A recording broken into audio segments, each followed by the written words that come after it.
Good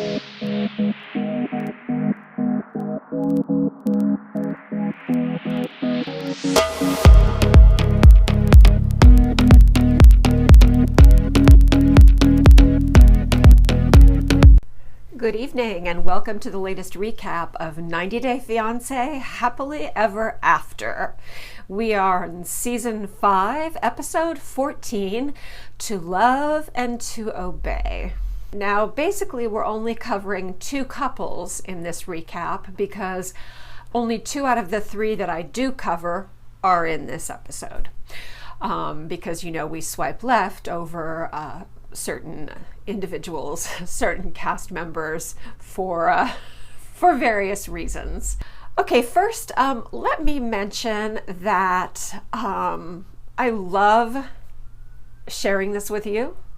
I love it that you're here, that you take the time out to listen to my commentary, and those of you who engage with me, I love it so much. I love your comments, your thoughts. I mean, you guys are writers.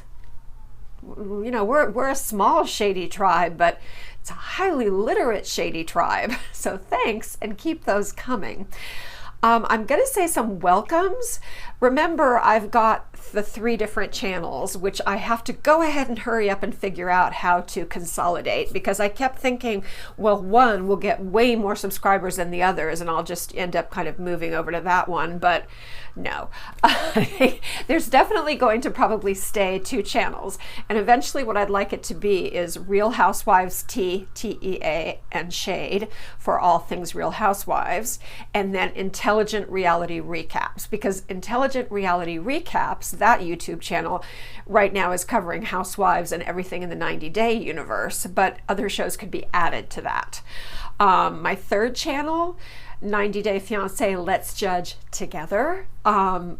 You know, I'm not sure at what point I can figure out how to get those subscribers to move over. It's not huge numbers now. I'm a baby content creator, but I'm watching the numbers go up every day. Thank you.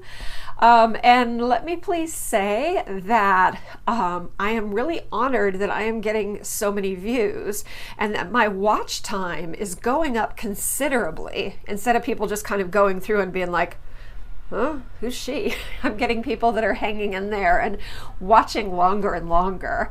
But I do have to say, I'm now at the point where I'm getting, in some cases, hundreds of views. But for the, you know, I'm not getting the same number of subscribers, which I know is completely normal. I understand that. But let me just make another outreach to those of you who have not subscribed. If you do enjoy the content that I create, I do this purely for fun. I love it.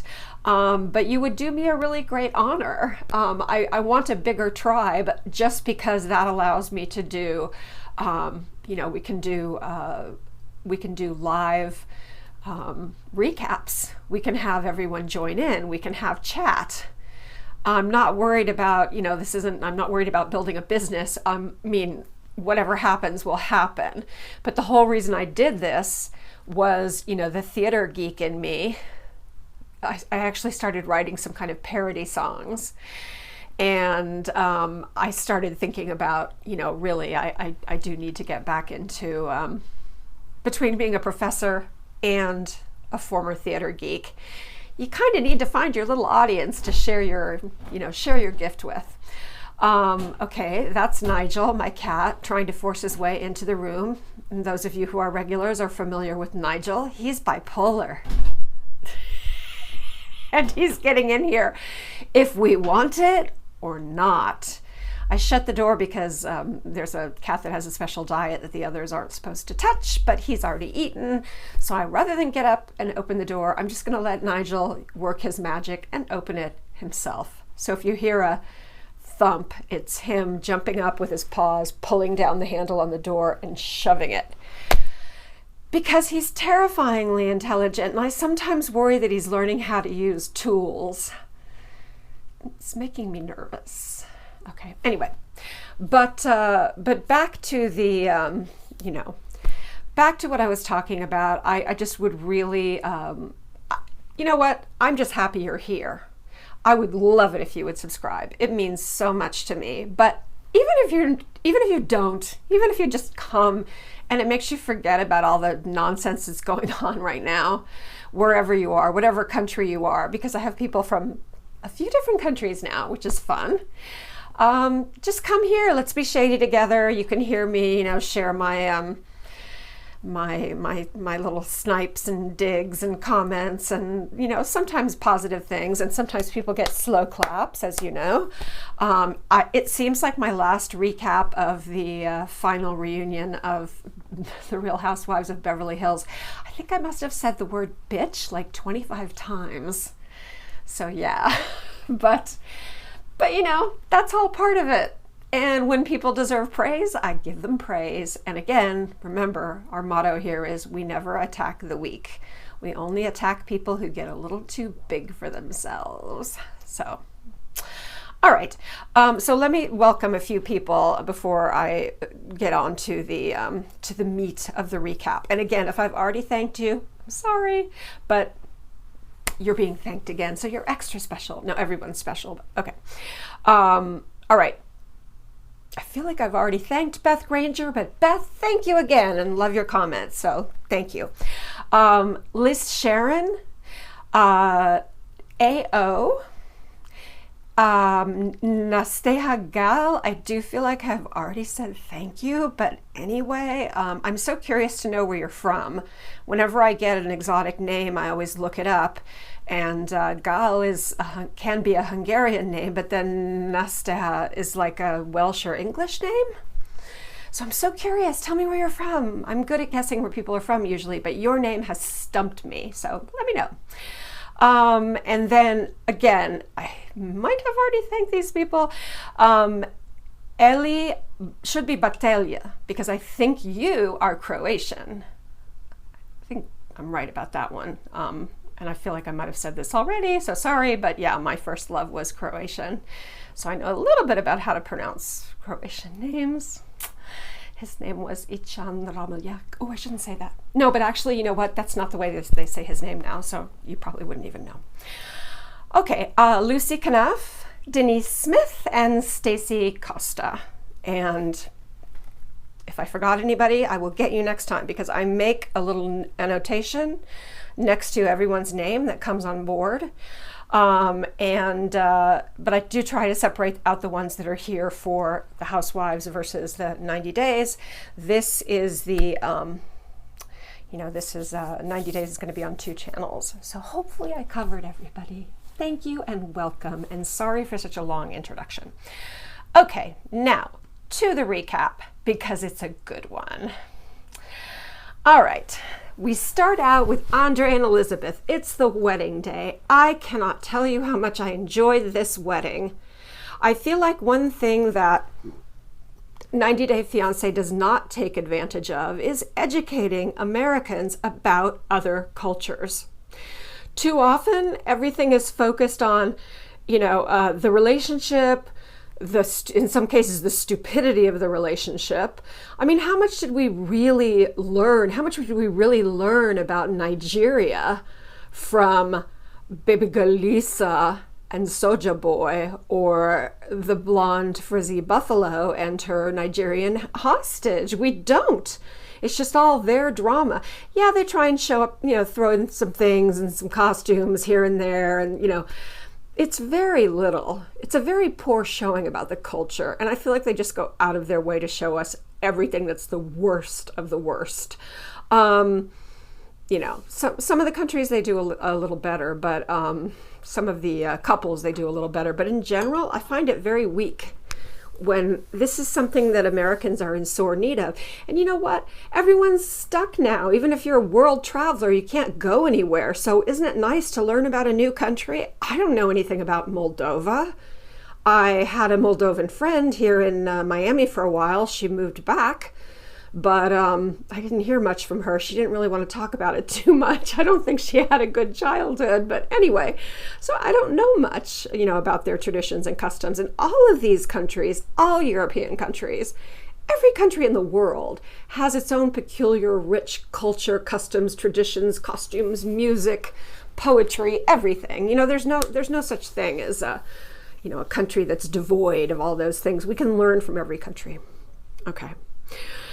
So it is the wedding day, and before we can get on to the fabulous wedding, we still have to go through trying to fake more drama, even though we know why Andrei left Moldova, and that in fact he kind of did so for an honorable reason, because he didn't want to get caught up in all the corruption. He preferred to leave. It's not that big of a deal. He chose to do the right thing. Andrei and his boys start the morning out with booze in good Eastern European tradition. Whatever country it is, Ukraine, Russia, doesn't matter, booze and more booze, lots of booze while they're getting ready. Andrei talks a little bit to Marcel about the family pumping him for information, and Marcel looks real nervous, like he was thinking that was maybe not the best thing for me to do, to meet with them, but Andrei's really happy. He's not mad. He's not in the mood to be mad at anybody. He's very happy about the day that's coming. So his brother and then his best friend Marcel say, "We're always there for you." And they make fun of the fat he's put on in America. I mean, by American standards, he looks great. But yeah, I think he probably left being Mr. 0% body fat. And he's got a little bit of French fry weight on him. That's what America does to people. You have to be really careful when you come here. I mean, it's even the difference between when I spend time in India and then coming back home. I mean, in India, my body just will process things better. And it's almost like I can't put on weight in India. I wish that were true here. But anyway, so I'm looking forward to going back and spending a few weeks at a time in India, because it's always it's great to see my friends. It's great culturally, spiritually. It's great in lots of ways. But I always come back thin. Andrei looks very handsome in his embroidered traditional Moldovan shirt. Libby looks really cute. Now she's gotten ready, and she has, again, the hand-embroidered Moldovan blouse with the kind of wide sash that goes over a skirt. And the shoes are, But again, this is a tradition. It's a fully traditional outfit. So, and the skirt is a little bit kind of like ankle length. It's not floor length, so you really see those little black shoes, which, okay. Anyway, but I love her overall look is adorable. The hair is really cute. And yeah, I'm a sucker for any kind of, handmade clothing and, handcraft, native handcraft. And the embroidery, I think, is really pretty. I wouldn't mind having one of those blouses. I would totally wear that.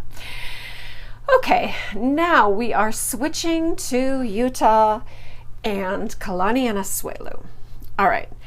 Mom and Rosa arrive first. Tammy's coming shortly after. They come to Utah, to St. George, so they can try and make things better with Kalani, at Asuelu's insistence.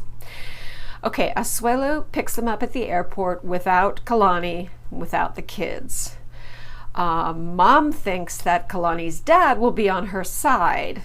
I don't think she knows Kalani's dad. I don't think he's going to be on her side. Asuelu is hurt, and he tells Mom that, you told my wife that you thought we should get divorced, that I should live in Samoa and leave her and my children here.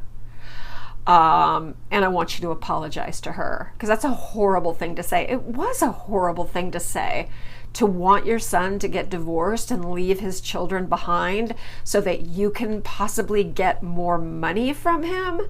I mean, the whole idea is so stupid anyway.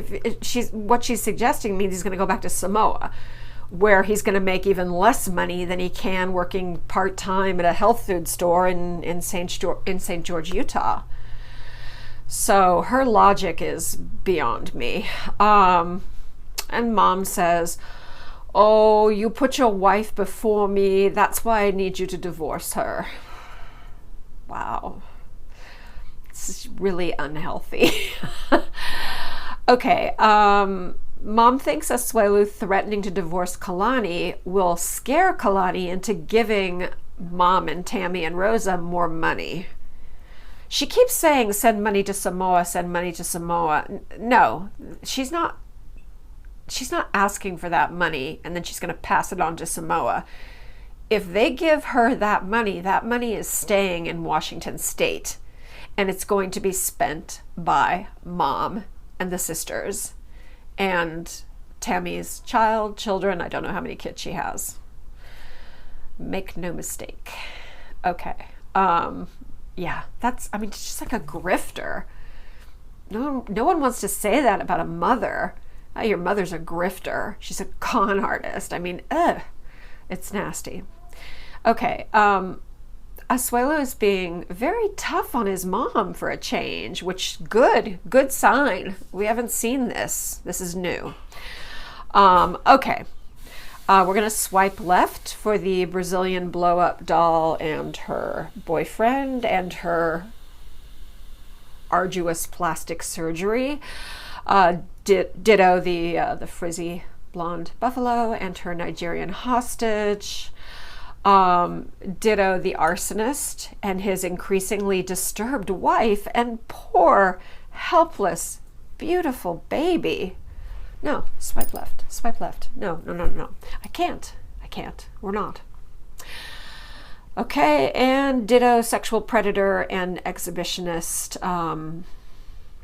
and his life partner / mother. Yeah.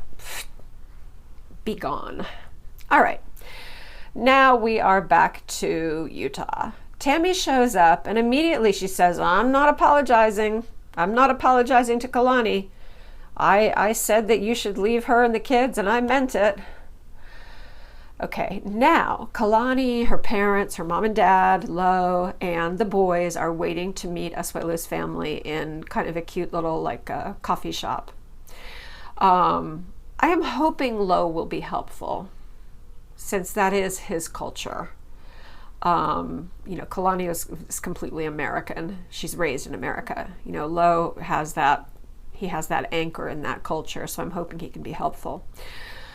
Lo says Samoan culture is to help your family, not to put your close family, your nuclear family aside for your parents and siblings back in Samoa. No, that's not part of it. That's not the way it's supposed to work. Yes, you help your parents and your family as much as you can. As much as you can. Those are the key words. Okay. And Asuelu tells his family again as they're going in, well, you better apologize to Kalani. He's kind of being a man. Wow. Okay, back to Elizabeth and Andrei. Oh, the cathedral is beautiful. I love a Byzantine cathedral. They are so beautiful. The mosaic work is amazing. Gorgeous. It's really sad that Andrei has to tell Elizabeth's family to behave themselves inside the cathedral. And of course, Charlie, ever the sensitive aesthetic genius, says, why can't we make jokes? And he says, because it's a church. Jesus. Okay. For some reason, they decide to play Bach's Adagio. Well, that's not really Eastern European or Byzantine or Orthodox Christian music. There's a lot of beautiful kind of Byzantine choral music, Orthodox choral music, especially they have these men's choirs that have these incredible voices. They could have maybe had some music that was a little different, a little bit more actually Moldovan and Orthodox. I love Bach's Adagio, but I was like, okay, interesting choice. All right. Actually, as it goes on, though, they do play some more Eastern music, not the choral music I was hoping for, but at least, some more Eastern European music. Okay. Now, this is when I love 90 Day Fiance, when they actually take an opportunity to show us something about another culture, to teach us a little bit about another culture. I love Orthodox Christian weddings. They're beautiful. And I really enjoyed seeing, you know, the kind of highlights of the ceremony. And I thought Elizabeth and Andrei looked so handsome. And yeah, I really enjoyed that. Okay, from the sublime to the ridiculous, back at the diner, Kalani's waiting. Okay, Asuelu's family comes in, and Grandma doesn't even kiss Kennedy. She kisses the baby and kind of says hi, you know, but she doesn't even kiss her other grandson. Like, what? That's your grandson too. That's your blood. That's Asuelu's child. I don't know. Anyway, she's just weird. She's weird. Tammy sits there with her arms crossed, looking just nasty. That woman, her face is just evil. I mean, I can't imagine her with a big old happy smile. I mean, I'm sure that what happened to her in her life to make her that way? Because she is one bitter pill, as they say. Oh, God. Now there's Nigel trying to break into the other room, and this time I do have to intercede, so forgive me. You'll probably notice that the sound quality changes right after this filler. That is because I need to remember that my high-end lavalier mic needs to be clipped back on my lapel or dress somewhere rather than lying on the floor. Yes, that's right. I've done it again. Call it Corona brain or the natural beauty of the aging process, but anyway, I will get it straight. I'm learning, folks. Thanks for bearing with me. You just might want to turn the volume up a little bit for the last portion of this video. Thanks. Okay, Lo said that he's really going to need, in a confessional, he says, I'm really going to need to see Asuelu stick up for Kalani and the boys. If I don't see him stick up, it's going to be a problem. He says that a lot. There's going to be a problem. There's going to be a problem. Okay, Tammy says, we did not disrespect you. And his mother says, well, Kalani, you did not obey me. You should have obeyed me. Mom says Asuelu is weak. Tammy and Mom think that Kalani is controlling Asuelu. Lo says they cannot send all their money to Samoa or Washington State or wherever it's going to end up and let their family starve. It doesn't make any sense. It is illogical and cruel and strange. That's not what he says. I added all that.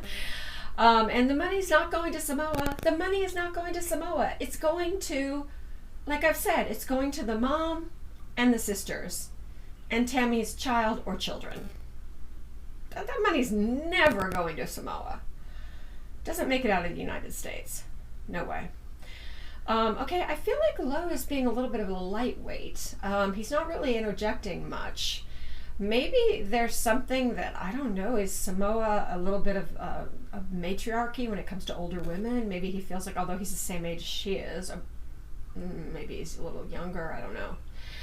But anyway, maybe it's considered rude to be too aggressive to a woman. I don't think so, though. I think that Lo is just not being as strong as I hoped he would be. I think we've kind of waited through the couple seasons of Kalani and Asuelu together. We've waited to kind of see Lo give it to somebody, because he's like a lot of talk, isn't he? You know, you and me, we're gonna have a problem. Like he's gonna beat somebody up, or I'm not saying I want to see someone beaten up, but he just really makes a lot of threats, but not a lot of action, even verbally. I'm just saying this would be a good time for him to really be a little bit stronger, maybe. But then again, maybe he doesn't want to alienate them. So maybe he knows what he's doing. I don't know if I could have his patience. Okay. I have to say that the really interesting thing here is that Asuelu is fighting a lot more for Kalani and his family than Lo. Just in general, let's just say Asuelu is fighting for his family. Wow. It seems like suddenly, when it comes to dealing with his mother and his sisters, Asuelu has located his balls. And he said, if you keep pressuring me, I will never send you any money. He said words to the effect that I will cross Samoa out of my checkbook and you will never see any money from me. Wow. He says it's more important to him to fix his marriage. Slow claps. Okay, is this a change in him? Is it because once, Kalani actually told him, look, if this doesn't work out, we're getting divorced, that scared him into taking this more drastic step and approach with his mother? Or what were the problems sort of exaggerated a little bit for production value? But I don't think so. The way that he was acting when he was being a jerk and being passive aggressive and muttering obscenities about her and to her under his breath, I don't think that was fake. He doesn't seem like the type that would be a great actor. So I think what we have here is yes, definitely somewhat heightened for production value, but I think we do essentially have a little bit of a change in Asuelu when he realizes that you're going to lose your lovely American family if you don't stand up to your nasty Samoan family. So it's a choice that he decides to make. Mom is afraid to lose Asuelu and his possible money, even if it's going to be less than she wants. So guess what? She apologizes. She apologizes to Kalani. No qualifications, no watering down. She straight out apologizes to Kalani. Wow.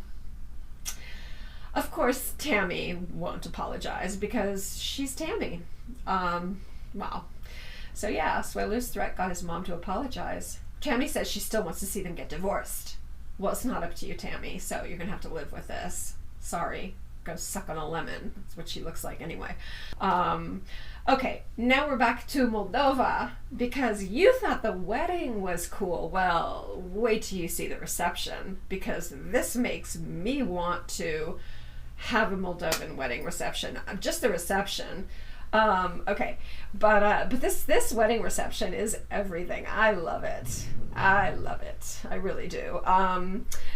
Libby's dress and veil are beautiful. Her veil is all lace. Oh, it's beautiful. She looks like a Spanish bride instead of the big poofy, all that junk, which tulle. Ugh. We could all do with less tulle in our lives, I think. I'm not a big fan of tulle. She's got this beautiful lace veil that looks very traditional. The dress is beautiful. I think that she could have found like a more supportive I would have liked to see her in a more supportive, like a long line bra, because she is very well endowed. She's very well endowed, and also, she's nursing. So, if you're going to have something that plunge, you need more support, because what happens is the canyon becomes so long that hikers could go in there and get lost, and you don't want that to happen. So, but that is no shade. She is gorgeous. She is beautiful. I'm just making a comment of something that any woman needs in a dress like that, that's low, especially if you're very, very well endowed. You get that cleavage line and it gets a little too long and it becomes too much of a focus. So, in my humble opinion, in my honest opinion. Okay, I love Andrei's suit. I mean, that's like, people don't usually go crazy over the suit, but I love his suit. I love the color of blue. It looks amazing. It's perfectly tailored on him. Fantastic. They have fabulous ballroom dancers, which I love, and I'm not surprised because I did competitive ballroom dancing for, about 10 years. I used to travel around and do competitions, and mostly in Latin ballroom, but I was kind of in that ballroom world and went to a lot of international competitions and saw that, these people that came, and of course all the best dancers are from Russia, Ukraine, Eastern Europe. All these Eastern European countries have amazing Belarusia, Yeah, Moldova, all these countries have incredible dancers because they start training them when they're like 5. Dance is so important in these countries that, you know, most little girls who show any aptitude are going to either be put into ballet or something, some kind of dance. Dance is a very normal part of a healthy little girl's life growing up in these countries. And these dancers are they're just stunning. They're beautiful people. I mean, look at the guests at the wedding. There's some very attractive people, beautiful women, stylish women, good hair, good makeup, good clothes. You know, this is not quite the third world country that we were led to believe. You know, it's obviously this is a fairly upscale crowd. You know, this is not the low poverty level of Chisinau. I'm trying to pronounce it right. Chisinau. Okay, so yeah, it's a 5-star wedding. It's a 5-star wedding. Jen says it's so over the top. All she worries about is, you know, why they're spending so much money. Jelly? Are you jelly? Excuse me, Jen. Why don't you shut your mouth and just let your sister enjoy this? And are you so ignorant that you can't fathom that in a country like Moldova, money would go a lot further, and maybe a $20,000 wedding in Moldova would be a $100,000 wedding in the United States? I don't know if that's the exact, you know, would be the exact comparator, but I'm just saying a wedding like that would cost a whole lot less in Moldova. So why do you care? This is not a contest. So they had a very simple wedding in America. So Jen, just zip it. Marcel makes a lovely toast. And then of course, you know, we see Chuck and Charlie and Jen and everyone sitting at the table, and they're like, what the hell kind of food is this? It's beautiful smoked salmon and caviar on eggs, and I wish I could go in there and say, hi, you don't want this? Let me take it off your hands. It looked beautiful. You know, and charcuterie, you know, like different kinds of sliced sausages and meats and cured meats and stuff like that. Okay, are they vegetarian? I don't know why they're so offended that no one's asking them to eat the pig fat that they were so horrified by. Anyway, it's the food and the presentation of the food is stunning. It's very, very deluxe. It's very, very, very refined. So that's probably why they're not eating it. I mean, there's even shrimp. There's peeled, cooked shrimp. And Charlie's afraid to eat that. So good, just starve, keep drinking, and then everything will come back up and you'll be sick all night. So that's great. I have no problem with that. Fine. That's kind of, that seems like something you would do. So he's just like, no, I'm not eating that. No, it's raw. I'm not eating that. So frustrating. Okay. Now they have this incredible traditional dance exhibition by the same dancers that were also, of course, like professional top ballroom dancers. They also do the folk dancing, and at least one of them was kind of a b-boy. He could do break dancing, and one of them was doing kind of like similar to kind of like the Russian Cossack dancing, where you have all the, you know, like the crazy spinning around and on the floor, and you know, very, very athletic, very exciting, very athletic, very, very, very intense rhythmic music, drums, and very, very fun, very vivid, very vibrant. This is gypsy music. I mean, this is kind of like the origin of all this. Gypsies came from northern India and Pakistan about 1,000 years ago. There was a retired history professor. There was an Afghan conqueror named Mahmud who invaded what is now northern India, northwest India, and Pakistan. And the gypsies, these people who were from this area, they did not really fit in. They'd lived there for a long time. they'd been there. They were basically kind of almost Aboriginal people. I suppose they migrated there at some point, but they'd been there for a long time, so I don't know if they were Aboriginal. But anyway, they were the native people of that area. And Mahmoud hated them because they wouldn't accept his religion, and they were very special. They were very different. They had their different traditions, even than the other people of the subcontinent. So he basically said, "Get out of here. We're not going to even try and absorb you. We're just going to get the hell out of here." So there was a mass exodus of all the people from this area, and the origin of their culture, the way that gypsies dress, traditional gypsies, actually gypsies are called the Roma, the way that they dress, their music, that gypsy music, with like pipes and horns and drums and, very kind of exciting. I don't know if you know what klezmer music is. That's a kind of an Eastern European Jewish music. Like, think of a little band playing Hava Nagila and the way that sounds.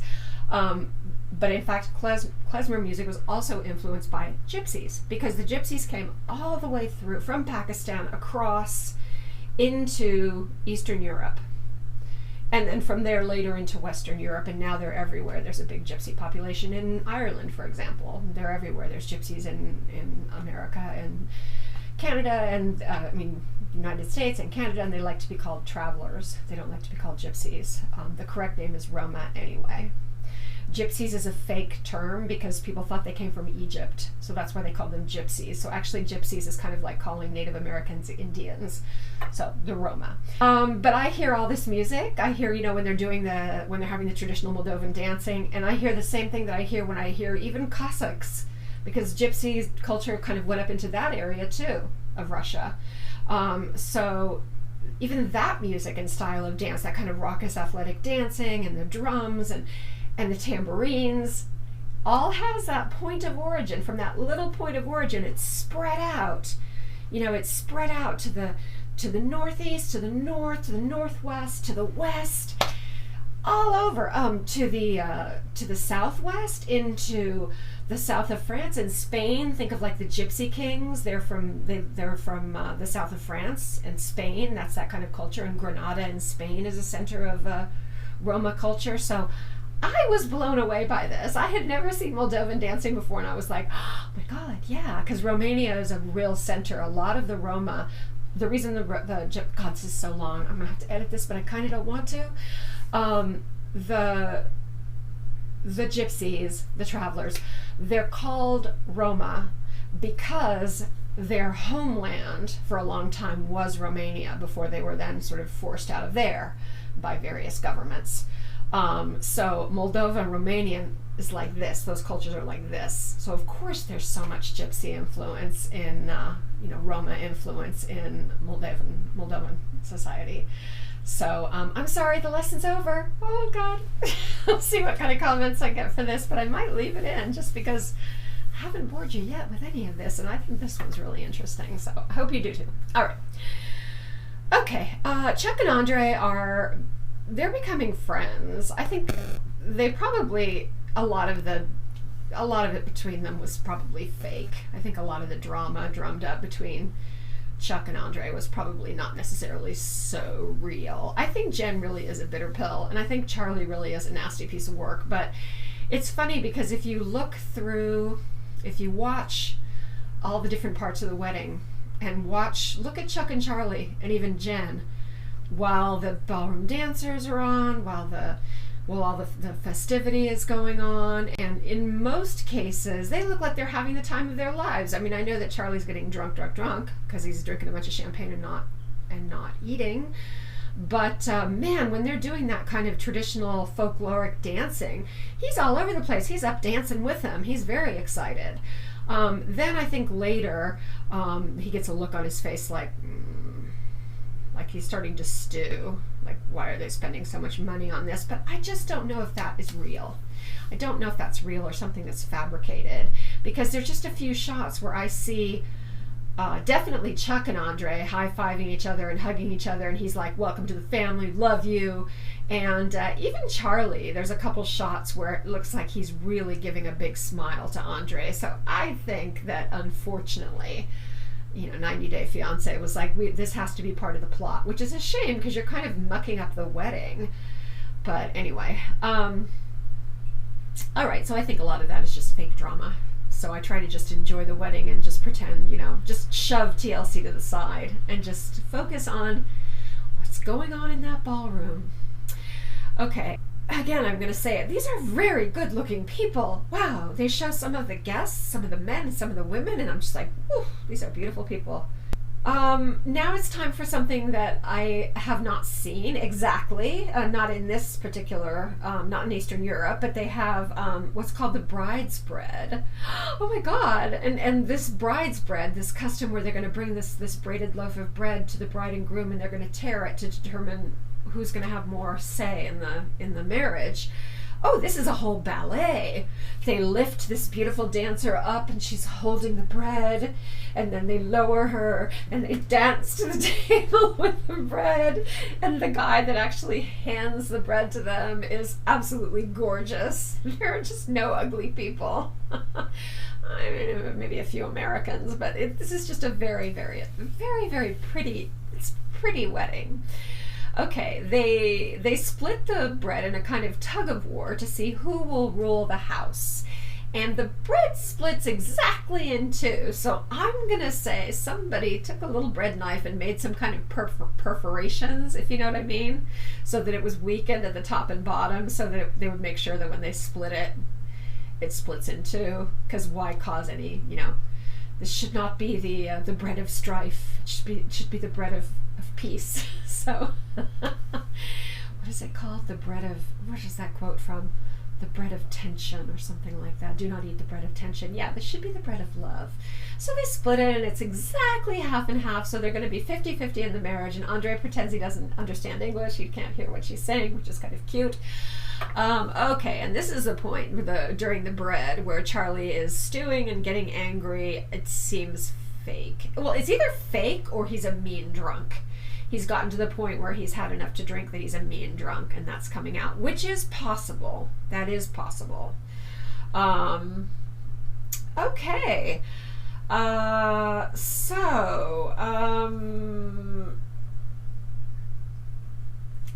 Charlie has a little bit to say in his confessional. He says, my dad has 7 kids. Really? I knew there was another brother. Let's see, there's 3 sisters and 2 brothers, so there's 2 more kids? Whatever. I wonder if they have mugshots. Elizabeth is the only one out of the other 5 that doesn't have a mugshot. Her 2 sisters, wait, is it 2 sisters or 3 sisters? I forget. I can't keep track. Anyway, everyone has a mugshot that I knew of, but I didn't know there were 7, except Elizabeth, but there's 1 or 2 more that I didn't know about. Anyway, he's like, he didn't do this for the other 6 kids. Well, numbnuts. Hey, weddings in Moldova probably cost 1/5 of what weddings in America cost. So just let them enjoy their day. Can you not just let them enjoy their day? Everyone's having a beautiful time. You were having a beautiful time a few minutes ago, so just maybe lay off the champagne, maybe start drinking water, but he's not going to. Okay, I love Andrei's father. Oh my God, every time they show him, he's got those crinkly eyes, those people who smile with their eyes, and he always looks like this. He's lovely. He's lovely. And he presents them with what's probably a nice, by Moldovan standards, I'm sure is a very generous check. There is a box in front of them, kind of shaped like a little house, where people put envelopes in, which is many cultures have, the wedding gift is traditionally money, not useless. Oh, another Waterford vase, thanks. So anyway, all right. Somehow I got from, I know what it was. I talked about them giving them envelopes full of money, and I'm like, that's a much better idea than gifts, because my first wedding I ended up with 20 Waterford wine glasses. I'm not kidding. I had like 5 people give us 4 Waterford glasses. I think someone asked me what pattern I liked, and I said Lismore, so at least everything came in Lismore, but no, nobody needs that many glasses unless you live in a castle. All right. Chuck says, he has the microphone, and Chuck says, "Welcome to our family." And he says, "We love you." And you can tell he means it. And everything else, I think, has mostly been for production. I think that Chuck and Andrei were probably already getting along back in Florida. Yeah, did he want him to work harder? Yeah, he did. But I don't think there was a big problem between the two of them. All right, then Charlie grabs the mic, and this all seems so staged because Andrei's like, "Don't give him the mic, don't give him the mic." And Charlie reaches for the mic, and Chuck so obviously goes, "Oops, oops, he got the mic." You know, like, it was the whole thing was very fake. But anyway, basically the gist of his speech was, "Don't take all our money, earn your own damn money. You may think that you're royalty in Moldova, but you're nothing back in America." Just nasty. Okay, now comes dancing. Everybody Opa! There's been this horrible thing that's happened. Opa! That's from my big fat Greek wedding. All right, so as everyone goes to dance, Andrei kind of puts his hand on the back of Charlie's back, and he's like, "Yeah, we knew we were going to go outside and talk." So we kind of see them going out there, and Andrei, I think, fundamentally is way too happy to go out there and beat up Charlie, plus what, he's going to get taken away by the police, which is the last thing he wants. Good God. He's not going to do anything. He's going to put him in his place. This is like the cliffhanger. We're going to have to see next week what actually happens. But look, I can tell you right now, you want to make a bet? There's no way that Andrei is going to physically accost Charlie. I mean, it wouldn't even be fair. Charlie's out of shape and he's really drunk. Andrei's not going to do that. But I think he is going to, good Lord, these cats. I think he is going to put him in his place. Okay, there's two of them.